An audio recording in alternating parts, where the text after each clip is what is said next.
Live from Eric Sosinski's shoulders, it's the Slam Dunklers. And right now we've got good conscience, no good conscience. We got bad conscience Joe Shea and bad conscience John Blevins. You can see in my picture the horns.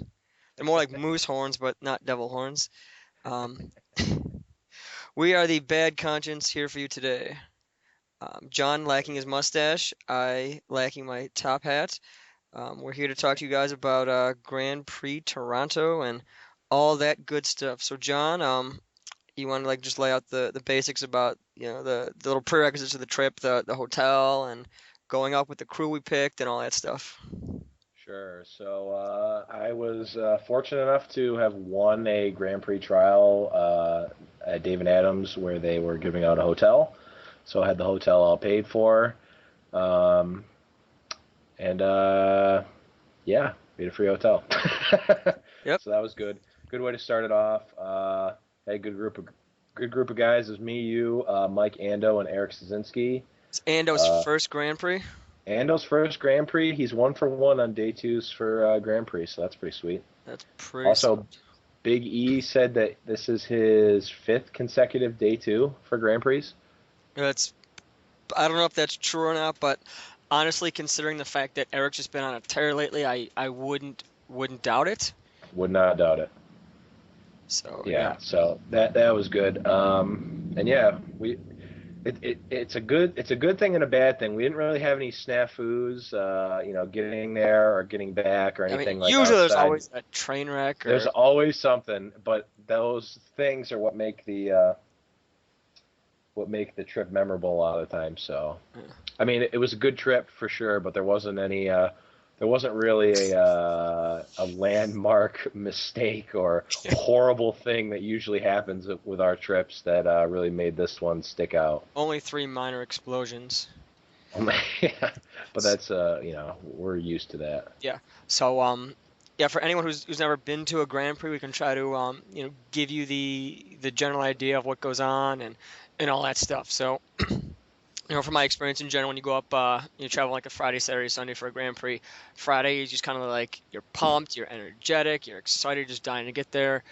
Um, we're just cracking jokes in the car for about 2 hours. Um, Yeah. I don't know if we should be saying this, but I know Ando, something about Ando's car, and there's a problem Oh, with Ando, Mike, so Mr. Mike has a doppelganger. We're gonna call him Mike Rando. Mark Randolph, Mark, Mark Rando, yeah. So who's apparently, apparently committed multiple murders. yeah, yeah. Apparently he's often confused with a felon on the loose. So if the cops kick down the doors to an F&M, it's probably not for you, it's for him. Give him up quickly, and you'll be Yeah, rewarded. yeah, you'll be rewarded. Not massively punished. But yeah, it was fun going up. We only had four in the car, which was nice. It was kind of tight though. We didn't have too much space. People packed a bit heavy. Well, yeah, Mike's car is pretty small too. On top of that, the mobile card store was in effect. Yeah, Joshe brings 500 suitcases, and of course you troll us by saying, "Oh, why did you guys pack so much?" As you throw in 3 suitcases into the back. I had to be prepared there. You're gonna trade, you're gonna do it right. You know, Yeah, in yeah, case someone's asking for those Praetor's grabs, you gotta have about 400 on handy. true. Or Archon of the Triumvirate. Yeah, I know, really. Because Carnival Hellseas won't trade themselves. Oh, that reminds me of the new tradition that I started and then we continued this Grand Prix is to wish everyone good luck on day one of the Grand Prix and hopefully day two, as well as wishing Vinny good luck at the 12 p.m. side events. Those $5 drafts won't fire themselves. So yeah, for anyone that wasn't there, they did $5 drafting. Um, eight-man pods would just fire when eight people signed up. $5 drafts for rounds one and two. So Yep. effectively, what that meant was everyone who was not in the main event was just gonna constantly draft. Just got a little prize, Yeah, I mean and anyone who's sleeping special. the payout for the $5 drafts was actually insane Really? because I mean it was first place got five, then it was a 5-3-2-2 and an eight-man draft. Wow. I mean, Wow. so for $5, that's pretty crazy. Yeah, that's insane. Yeah, I mean that's I've never seen value like that. But Not really. at the same time, who ran this event? As far as I know, it was a tournament organizer called West Can Events or West Canada. I'm not sure exactly what it is. Yeah. So we've got an airing of grievances, if you will, in this Festivus season. I mean, A it is that Festivus for the rest of us. it is, yeah. So this Grand Prix was problematic. This was Excuse me. I'm the worst choking on my run. own hate right here. Yeah, worst run Grand Prix I've ever been to by far, and I went to GP Vegas, which was a train wreck Yeah. with 4,500 people. Yeah. So first off, I mean, I understand that you're in Canada, and thank you for the shout out, whoever just gave us a shout out. But Do you not see who that is? no, I actually have something covering up most of it. It is Alex Alex Bianchi. Bianchi. Much thanks for the Shout out to shout outs, Alex. Matt Radijek. But So, yeah, so Bianchi, aren't you downstairs right now? so what they did was for any Americans who not any Americans, I mean, well, for all intents and purposes, anyone with American cash, so Americans and rich Canadians, they would actually charge them extra to play in the side events or the Grand Prix because they apparently decided to just get a little more value on them. No Yeah, idea which why, is double value. just Just scummy. I mean, double value. yeah, the exchange rate's 106 American for every one Canadian. So I mean, just Yeah, double dipping like that was pretty poor taste. I yeah. left me very bitter, you know. Yeah, And for a huge tournament organizer to do that, that's just shitty. yeah, I mean it's I know so many stores in the States. They're not going to get you for the extra 6% or whatever because just show up to a Magic event. They want to encourage people to come and not have to deal with currency exchange. Yeah. And yeah, I know a lot of people were very unhappy about that. They I know Dark Forest usually just takes Canadian. If people only have Canadian, they'll take it. yeah, I mean most places in the States take it at par. It's not worth. Yeah, because it's just stupid. It's a stupid practice and a stupid business decision to be like, oh no, you have Canadian, Yeah. can't come. Yeah, I mean the problem is I mean it's at smaller events or at stores or whatever, you can just say, whatever. I don't need to. I can just wait. I won't have to pay the exchange. But I mean, when people come out to a Grand Prix and they're there for the weekend and you're just sticking it to them, because I mean they're gonna play. I mean that's pretty dirty. For Yeah, and the guy was an asshole too, and it was yeah, no it's like, bueno. it's like, oh, if you come to our country, why don't you have our currency?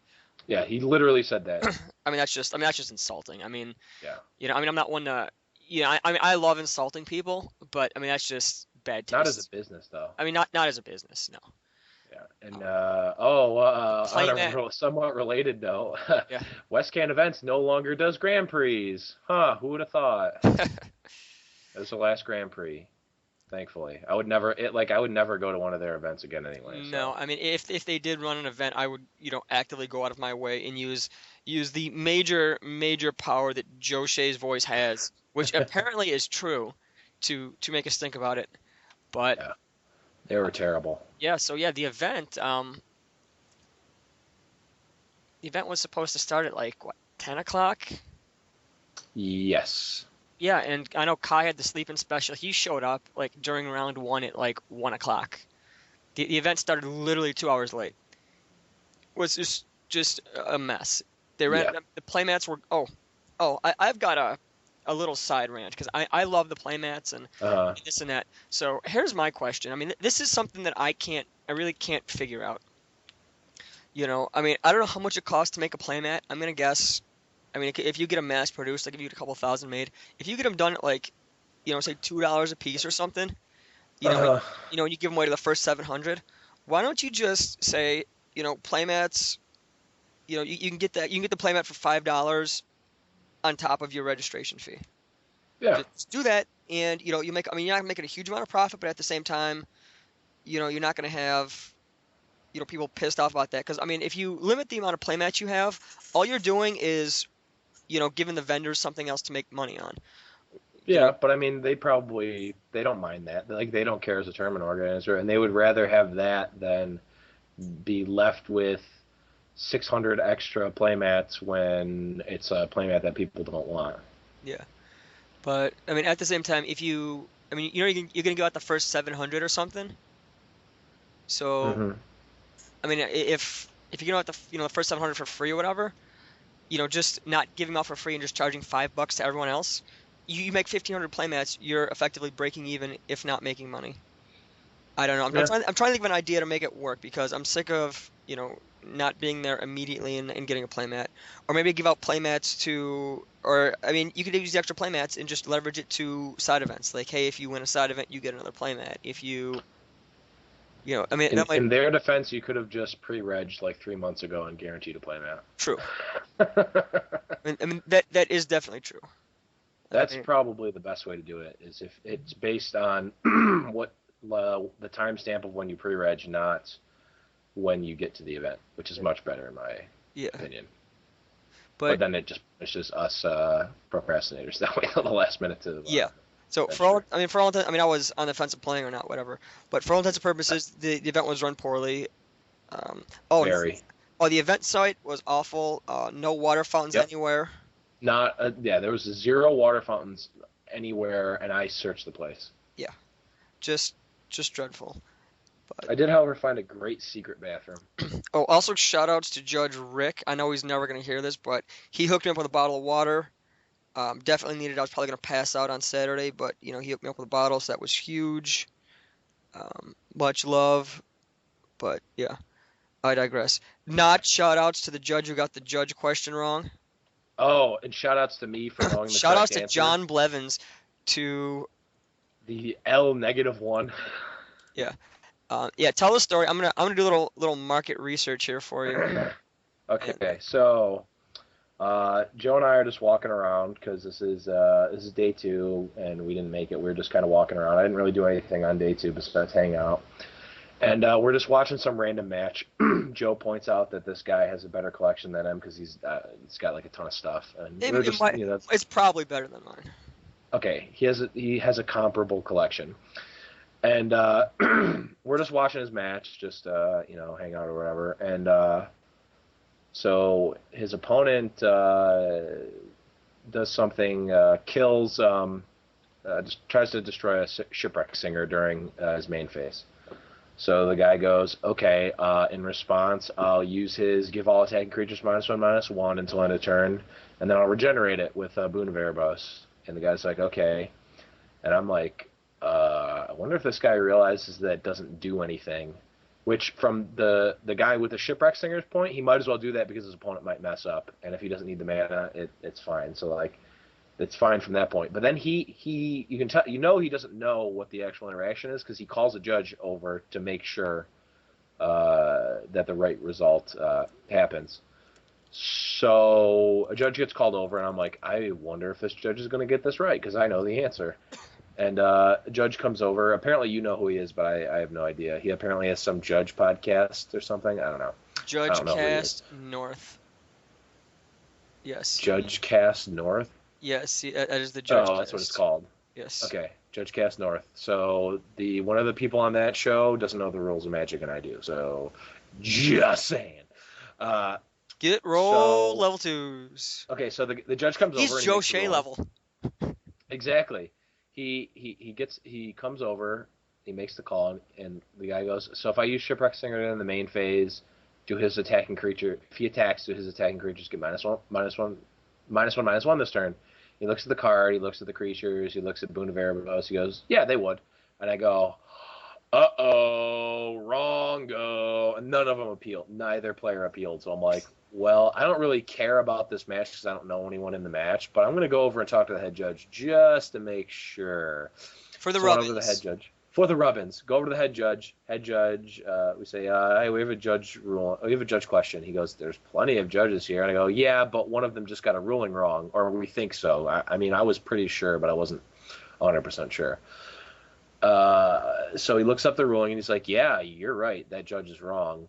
So he goes back over. I don't know what happened with the match. I just kind of walked away. I saw the guy that I think the guy lost because of it.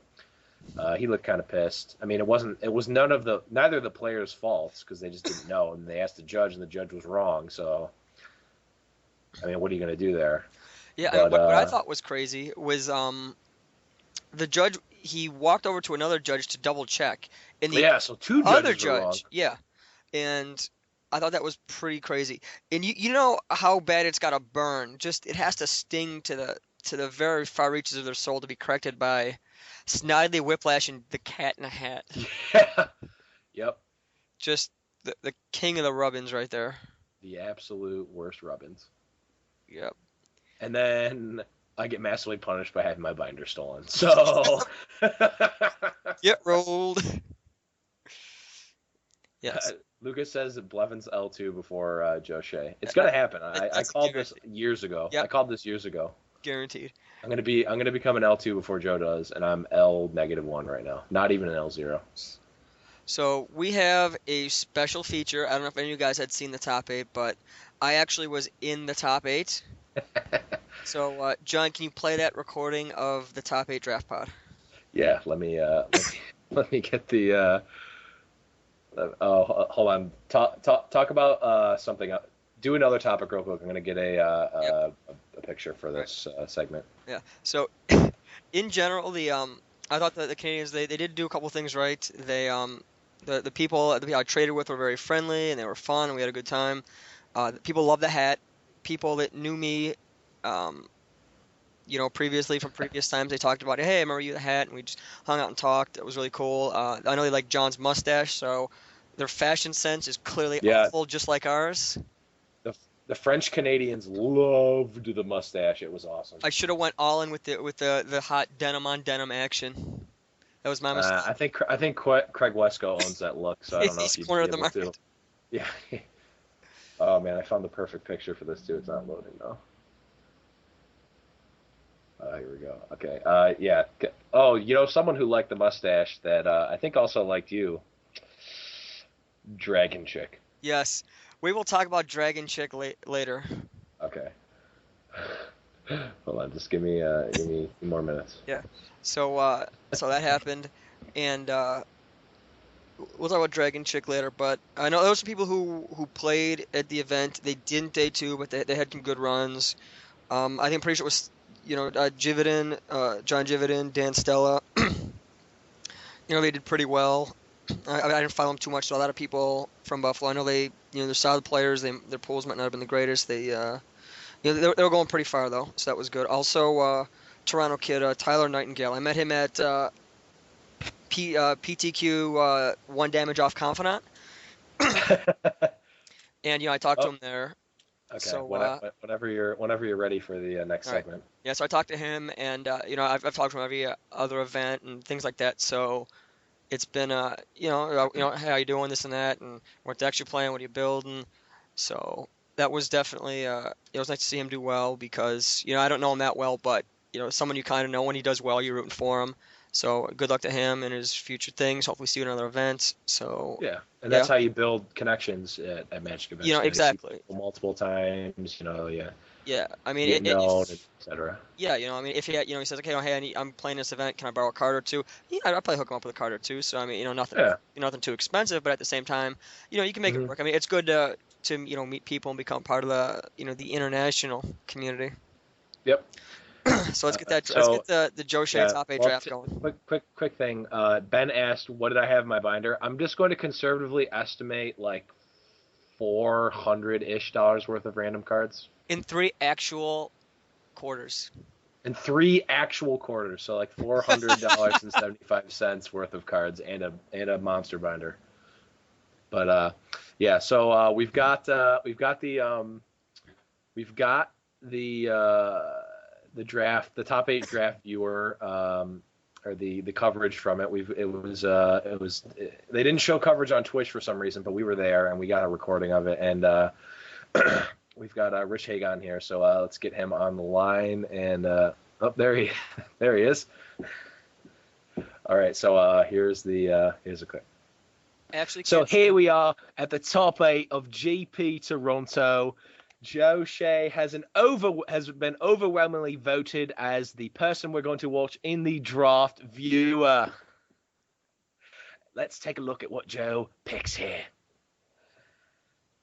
Opens up the pack, sees a Thoughtseize, flips. Oh, he slams it down. He slams down the first pick Thoughtseize. Did not even look at the rest of the pack. Okay. Joe Shea making a bold move, picking the first pick Thoughtseize without even looking at the rest of the pack, to not even wait for the draft to be signaled. Okay, let's see what he takes for his second pick. Looks through the pack. Oh, he sees an Elspeth. That's almost certainly going to be his pick. Fans through. Oh, what's that? He slammed a card. What card was that? It was a miscut messenger speed. He picked a miscut messenger speed over an Elspeth. Good God, Shuhei Nakamura is going to get a third pick Elspeth in the top 8 draft.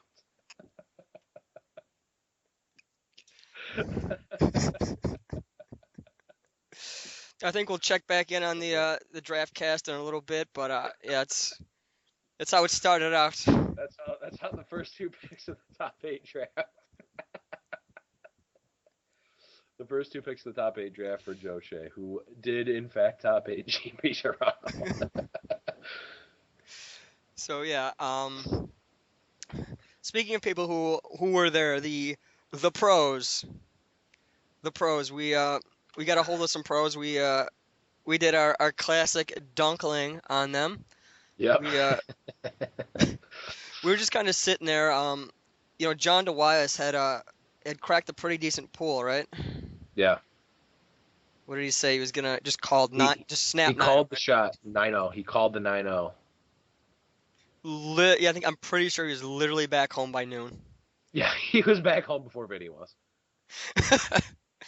But yeah, we had seen him at we were just kind of sitting down, whatever. We saw him at a vendor, and LSV walks. He's walking by, and I'm like, I scream out, "Pro Tour Hall of Famer John DeWias."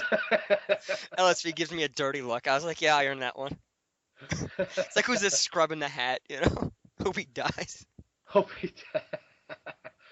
So that was the first troll pro. What was the second one? Owen Turtenwald.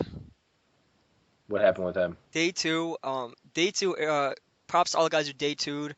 Mike Ando, Eric Szynski, Matt Radijak, Kai Burnett, Dean Bills, a bunch of other guys we probably forgot. We had a good representation. Curtis, Travis Allen made it as well.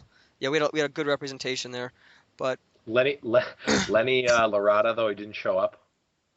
Lenny Larada was X2 going into A2. Got knocked out by the breakfast buffet. Couldn't get through the continental breakfast. That Hotel 8 continental breakfast really took him. He ate Frosted Flakes instead of Special K with strawberries. It was too much for him. Rookie mistake. Couldn't do it. Couldn't get back in time.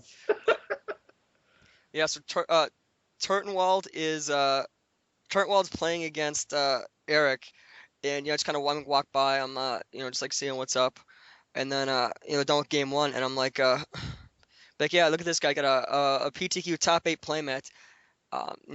That's how you represent you're good and this and that. And I was like, yeah, the other guy doesn't even have a playmat. I mean, like, God, like, must feel like a scrub, just like, and Turtenwald looks at me, as though I didn't know he had, won the last 2 Grand Prix. As if he hadn't gone runner. Yeah, wins back-to-back Grand Prix. I'm like, just like talking smack. He got no playmat, not good enough to have like a winner's playmat. It would have been better if Eric had a game day champion playmat. Oh, I'd have gone off. They'd have taken me away.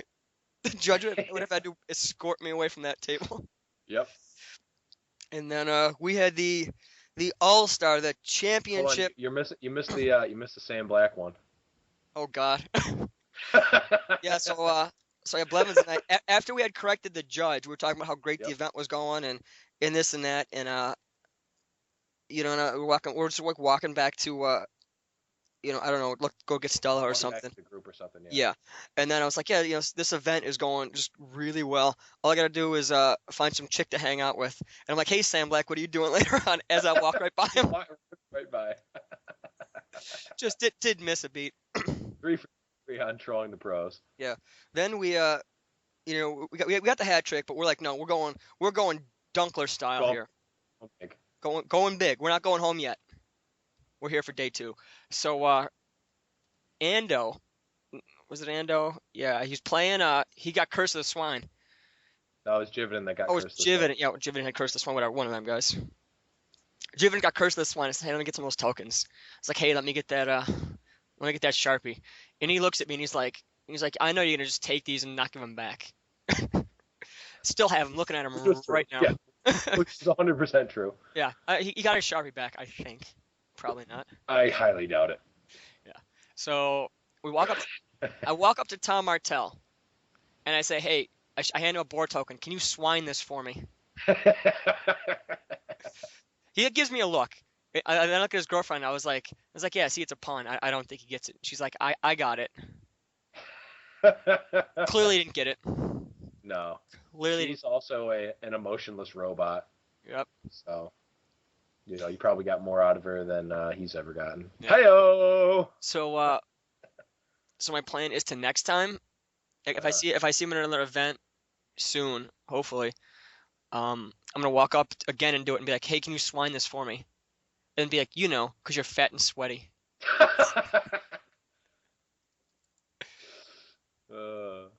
God, all the Tom Martell hate. So much hate. So much hate. That's all we do. So what do we got next? No, the people we're giving negative shoutouts to. This is the no lug. This is the drink your haterade section. Yeah.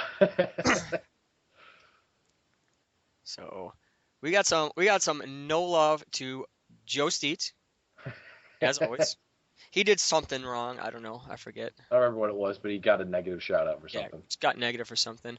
Who else gets negative shout outs? Joe Mario gets a negative shout out. Joe Mario gets a negative shout out. Here's why.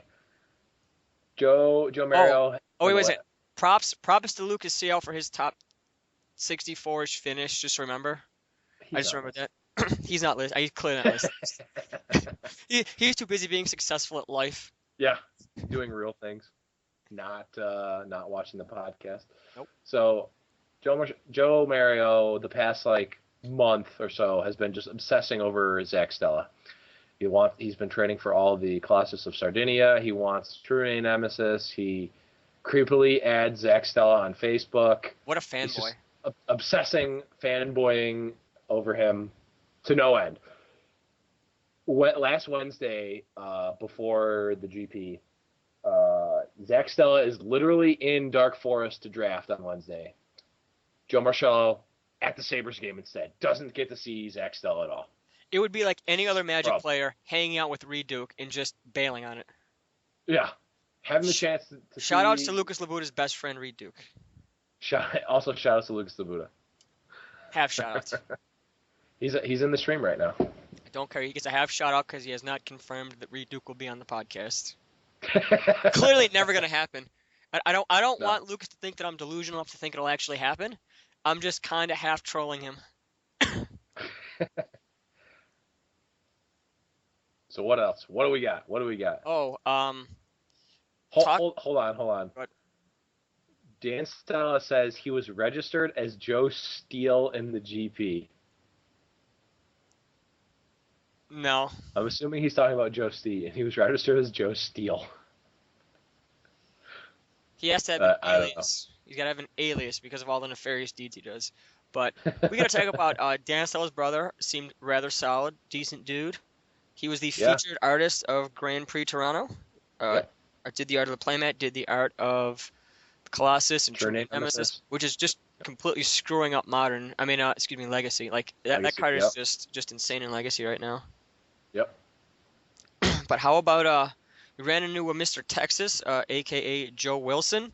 He was talking about Scott. Shout outs to Scott. Shout outs to Texas about the podcast. And John, you can elaborate on that one. That's up your alley. Yeah. So we're just sitting around hanging out, and he comes up and he. I didn't know he listened to the podcast, and we just randomly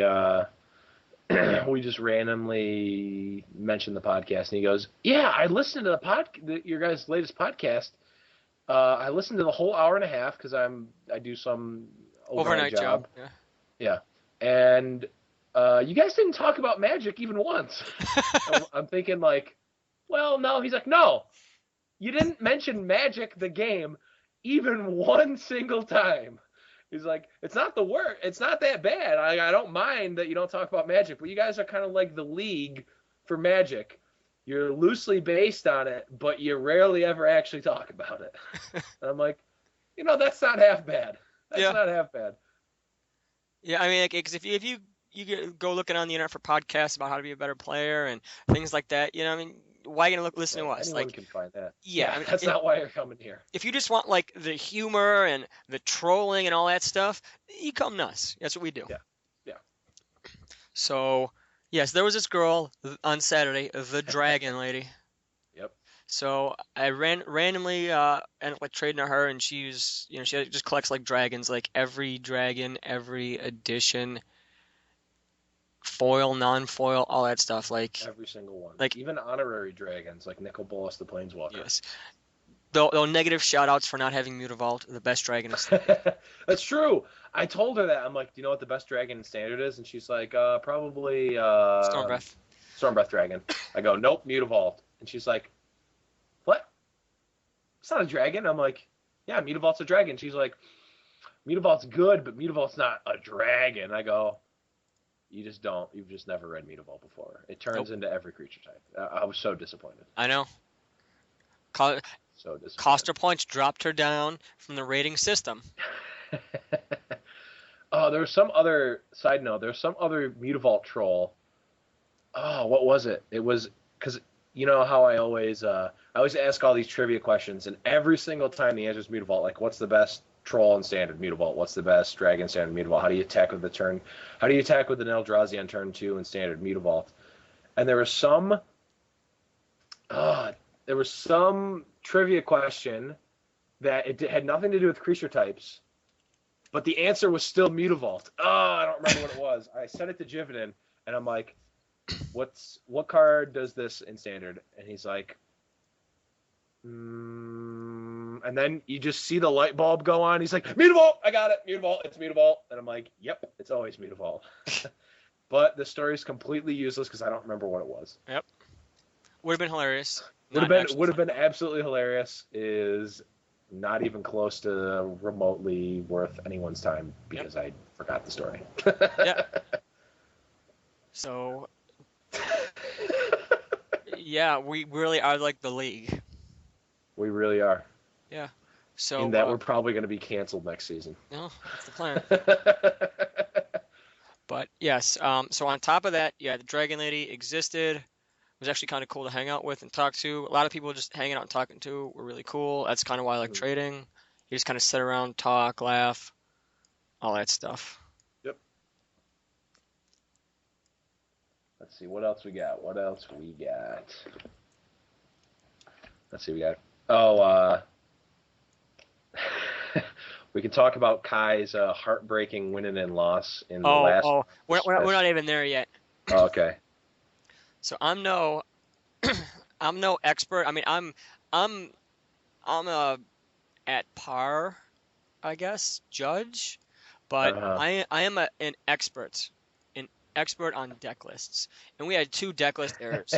In day 2 of drafting, Kai Burnett forgot to write Horizon Chimera on his pool. Make sure you count 60. Make sure you double count 60. Make sure you triple count 60 and stand. Or 40. In sealed and draft 40. Do it over and over, and just make sure you do it 3 or 4 times. Do not mess up, because if you get a game loss, it might screw you. Kai is playing against Pro Tour champion Alexander Hayne for the second time in this event, I think, and gets a game 1 game loss. No, it wasn't the second time in the event. Oh, was the first time? You can only play 2 times in the event in the top 8. That's false. If you're in the same draft pod twice, you can be put in the same draft pod twice. So you can play. You will. Can you? Yes. Really? Yes. Okay. He played Hayne twice. Oh, okay. Yeah. So he gets a game 1 game loss. Ends up beating him 2-1. So that was good. But we had a different. This is the deck list thing of all deck list things. It is perhaps like the cutest, most absurd, most baffling thing I've probably ever seen in my life. Besides Vinny Shibata. Vinny's cute. Nice. But so yeah, we're just kind of sitting there, just talking, shooting the breeze.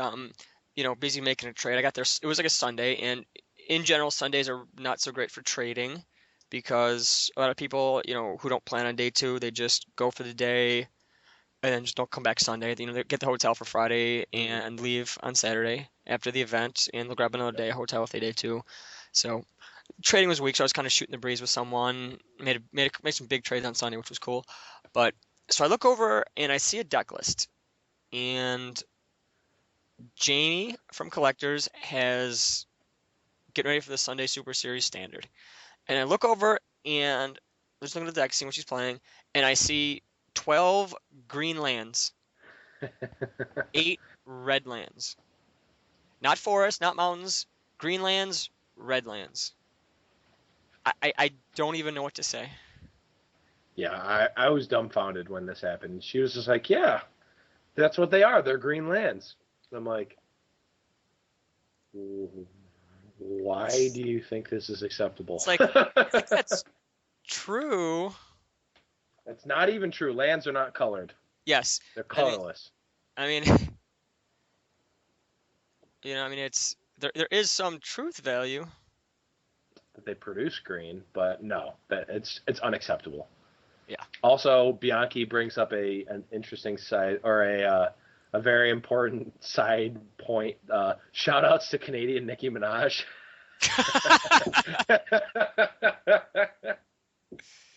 Shout outs to Canadian Nicki Minaj. Yeah, Bianchi's like, yeah, I was sitting next to Canadian Nicki Minaj. She's that girl. And we're all like, no, we know exactly who you're talking about. Yeah. But yeah, I can't believe that she wrote that on those. Like, I was baffled. And she was saying, she's like, yeah, I do it all the time. I'm like, yeah, she said that she does that all the time. I'm like, you've never gotten a game loss for that? She's like, well, they don't really deck check you at 03. And I'm like, oh, but that's true.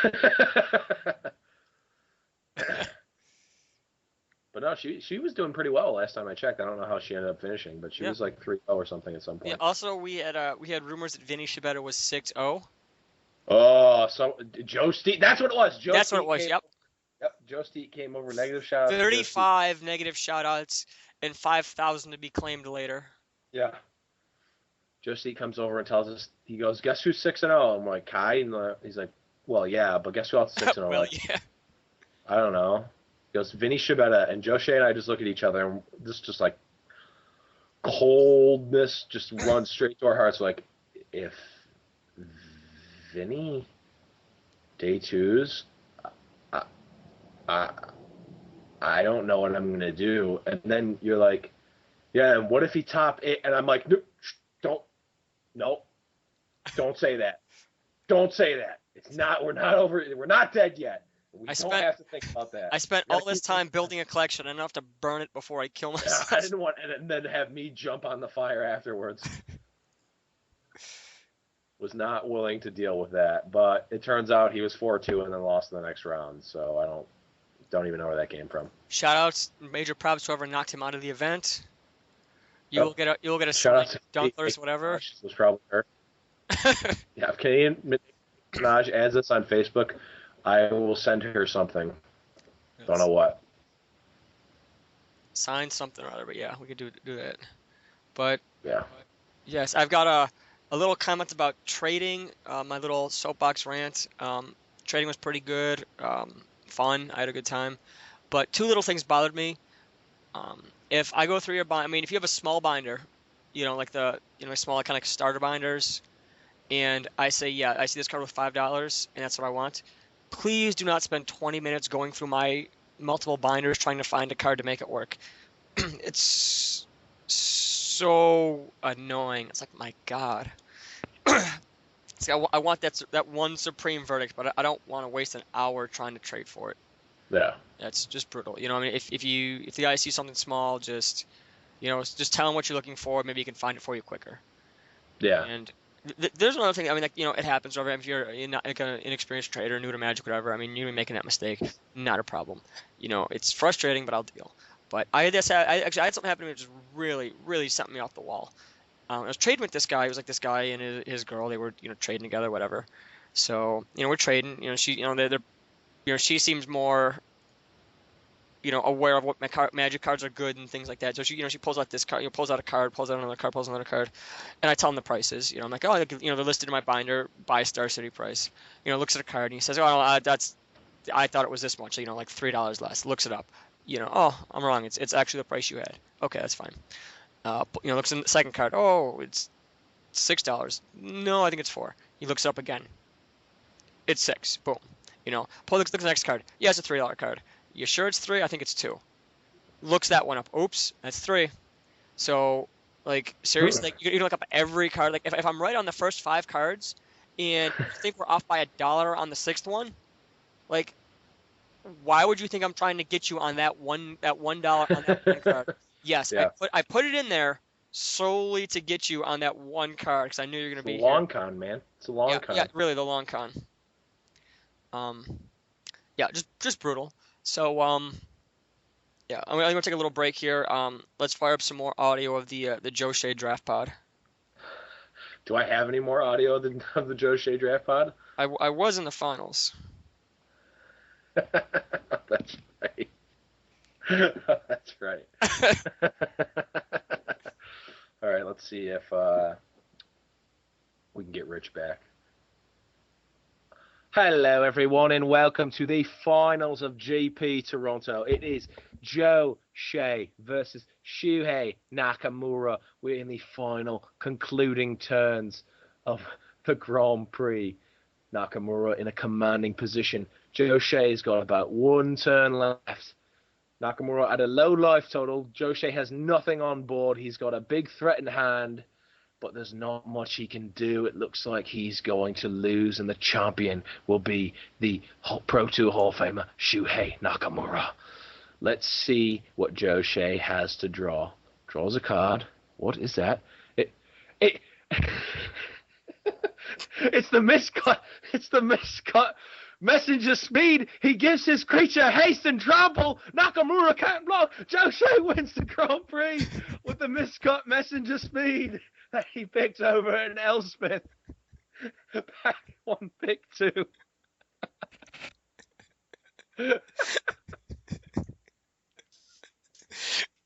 Joe Shea is the Grand Prix champion. So yeah, Joe Shea, congratulations on winning GP Toronto. Congratulations to Shuhei Nakamura, who I'm pretty sure wasn't even there for top 8. Maybe it was Martin Yuza.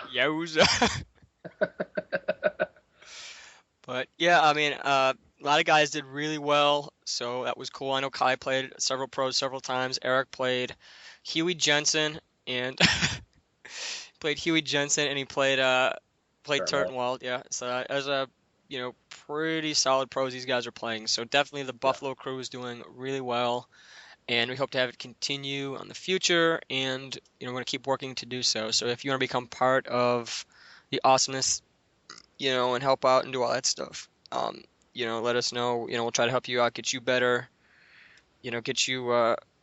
Get you day 2 in these events, get you playing against pros, get you beating pros and all that. We can do that. Definitely. So, yeah, that was pretty much the Grand Prix. A couple other side notes. Eric Szynski could not sleep all weekend.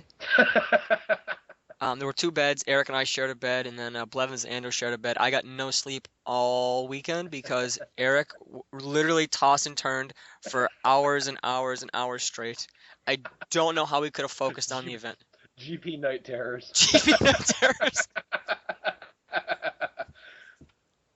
I mean, it was unbelievable. On top of that, we went and got Chinese food on Saturday. Oh, what's that place? That was it Zet's place?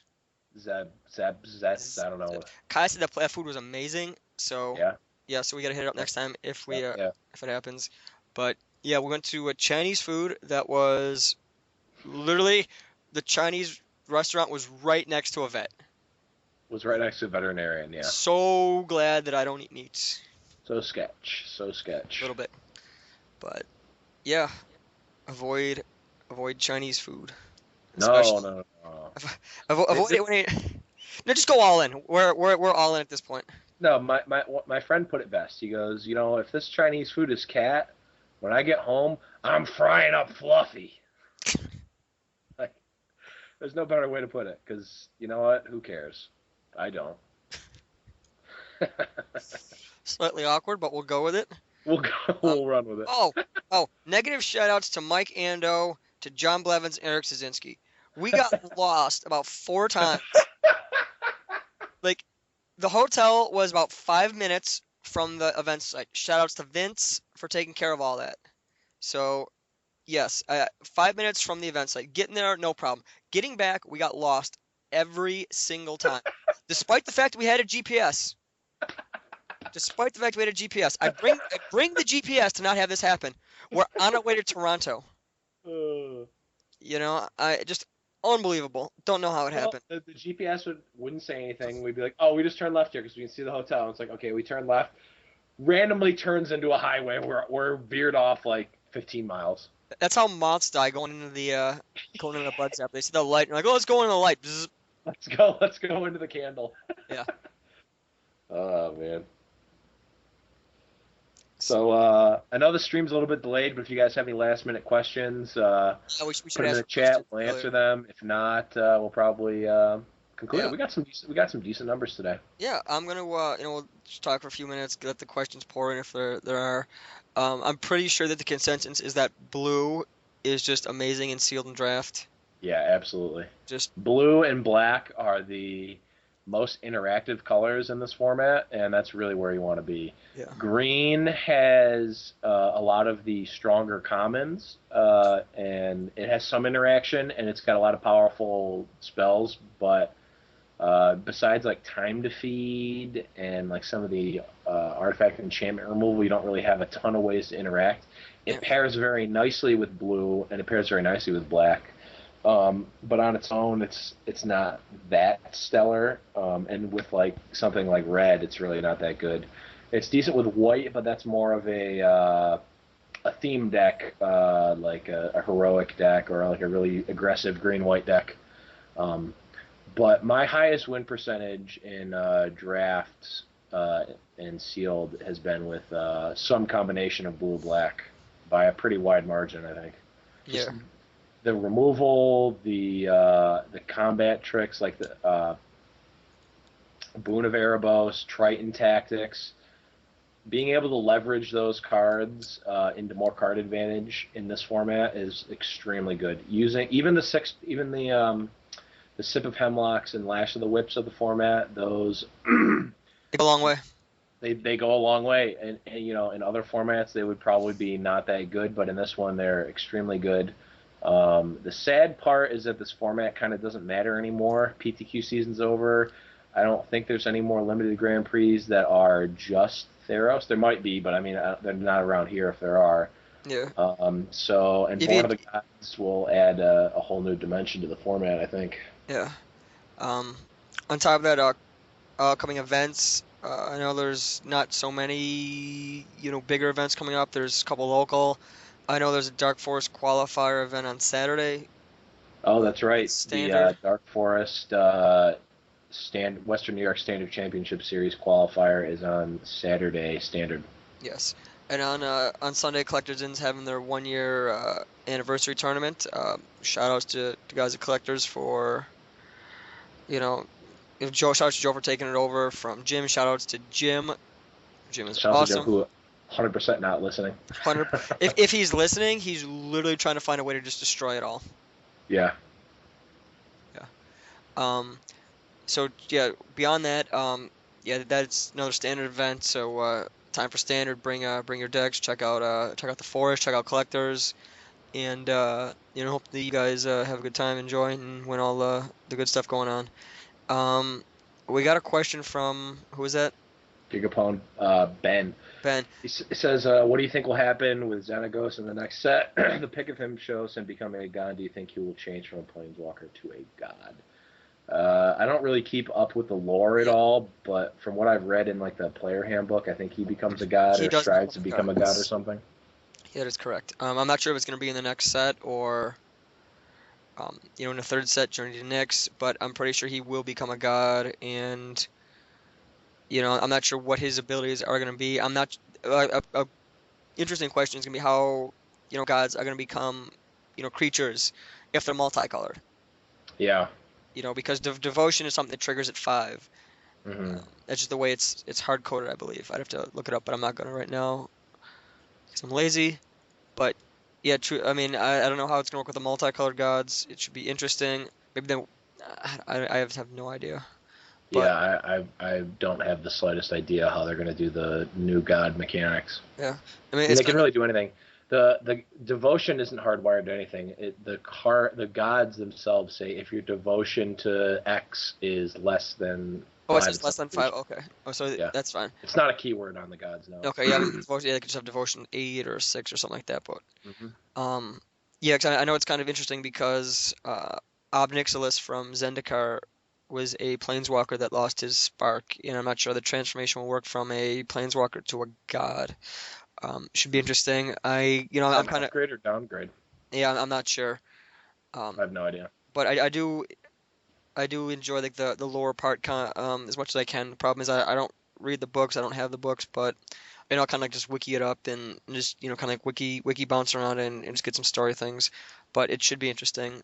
Um, Yeah, I don't know, but I have yeah, no it idea. should be a good I haven't question. read the book since Kamigawa. Yeah, there's no real Kamigawa books are good though. no They real don't even stories do going books on anymore. either at this point. No real stories. I mean, no real spoilers except the Scrylands and the basics, Yeah, we which knew are just that a though. given. Yeah, I mean, you knew that Yep. they're going to happen. But yeah, yeah, there's gonna be some multicolor gods coming up. I'm not sure if they're demigods, how they're classified, but there gonna be some multicolor ones. Yeah. I have no idea what it is, Uh, but anyone else should be have any other interesting. questions? Yeah, I know the stream's a little bit delayed, but people have had a chance to ask questions. Yeah, But this is the last chance. This is yeah. your last chance to be on the podcast. Yeah. Yeah. Oh, oh, completely forgot about this until you were doing your like kind of R&B kind of voice. Uh, You know where I'm going with that's not this? R&B, but do I know where you're going with The this? R&B voice. No. Let's hear it. Get our Tice on. There was some major Buffalo representation in the side Oh, event the side tables. events. Yep. Yes, Bryant Tyson just smashing every deck with real cards. Any deck with a Force of Will or a Sculptor and cards like that just getting smashed. They Yeah. could not handle the Turn one poison. island brainstorm. That's game. The Brainstorm Scoops. Can't, Yeah. yeah. So yeah, him and Darnell Lamb brought it with Dredge. So that Brought was cheese cool. decks. They Yep. cheese. They can and rush. They Yep. can and rush the side events. Yeah, and I know favorite common and thorough sealed. Snap Canadian drivers, they do not signal. They do not use their turn signal when they're switching lanes, which is kind of frustrating. Favorite, Favorite common and Thera sealed has to be favorite hop or not favorite hop like hopeful Eidolon. I for some reason I really like the chosen by Heli. I don't know why I always end up with like 3 in every draft. For some reason I think like the plus O plus like any mechanic that's an enchantment that draws you a card I like way too much. Um, John, how did you do with the Grand Prix? I did terribly. I had 2 buys and I proceeded to go 0-2. Was not feeling like playing at all anymore. Just dropped it at 2-2. Sounds about Was not. I've never felt this way before an event before. I just did not feel like playing at all. I really wish that the Grand Prix would have been uh, a month ago. like a month ago or 3 weeks ago or whatever. Like when I went to like a PTQ and then a PTQ and then the Grand Prix. I wish it would have all been in one chunk. I wish it would have been before Moto Crash because I stopped playing Magic Online for a while. I wish it would have. I wish a lot of things would happen. A lot of things happened where I had to stop playing. I stopped practicing for a while. I was not interested. I started playing Hearthstone, and when I got to the event, I was just like, I don't even feel like playing. Like I just had no motivation whatsoever. So I don't think that was everything. I think I definitely misbuilt my pool. The people I played against were really their decks were really good. I misplayed a couple times, and I was just like, I'm not in a position to play good Magic. I'm not going to rattle off 5 wins the way I'm playing. I was like, I'm just going to go. I'm not playing. So it was disappointing. It wasn't a good finish. I wasn't disappointed because I was not expecting. I was not expecting better at that point. If you would have asked me 3 months ago, if you would have told me 3 months ago that I was going to go 2-2 drop in GP Toronto, I would be very upset. But now I'm like, it is what it is. Yeah, the event overall was a good time, though. I think I had fun. The event was a good time. I just didn't want to play Magic. Yeah. So that happens every once in a while. It happens to me. I go in cycles with Magic, so I'm on a downswing right now. But yeah, that happens all the time with me. But I think that's a good thing. A lot of times, if you play too much, it can really make you sick of it. And if you keep pushing and doing too much with Magic or with anything really, it can really be detrimental to your overall enjoyment of it. So I'm probably going to be taking a little bit of a break. I don't know to what extent, but yeah, and then I'll come back in a few months or weeks or whatever, and I'll be fully revitalized and ready to play. So. Yeah. Yeah, I know that like I'm at this point like I'm kind of been like ultra pumped about the podcast, and sometimes I'm just kind of like busy. Like now I'm feeling like I'm really pumped, and I wanted to just get more people listening. So I know we got more likes, and Yeah. we're starting to be more recognized, and just in general. And I enjoy. I mean I'm like we said it episode 1, and we're gonna say it forever. We're gonna do the podcast. No matter if no one's listening, I don't care. Yeah. I have so much fun. Couldn't possibly care less. Yep, but I mean at the same time, would love to have more people listening, people enjoying it, and It would be nice all to that get stuff. some more fans. Yeah, so I mean, if anyone who's listening, just tells your friends, like us on Facebook. It's huge. Really, makes my day when I see people liking it. People I know, makes me even smile more when people I don't know are liking it, because I mean it means we're reaching out to other people and increasing our audience and all that fun stuff. And also, if they're people we don't know, then there's a chance we don't hate them. So. Yeah. So, yep. I think on that note, we can, call it a live cast and maybe aim for another one in a week or so. I'm not sure your availability is, but Yeah, we'll leave it open. feedback on if you like the live cast or Yeah. whatever, like let us know. Who's famous trickster? I have no idea, but at the same time, if people want another live cast, but your availability is iffy and you want a certain day, we can try to work around that. I mean, John works. I got other stuff going on sometimes, but we can get it going. We should try doing another. Oh God, I know who it is. It's that troll. That's Ando, that asshole. That's why he asked how I did in GP Toronto. Get rolled. I just got fate for trolled. Yes. So we should try doing another live FNM. That would be yeah, that'd be cool. Could be fun. We should try to see if we can get that going in the works. Or at least But definitely release. Yeah. I mean, on that note though, thanks for doing live cast, John. It was fun. I loved doing the picture of you with the handlebar, me with the Dr. Seuss hat. I thought that came out really well. It looks hilarious. Oh, I forgot to tell you the story about how my dad listened to the podcast. Yes. So I went home, this was a few months ago, and he goes, so I listened to the podcast. I go, oh yeah, how'd you like it? He's like, made it through 5 minutes of it. A new personal best. I'm like, yep, that's my dad just trolling me to the extreme, like he always does.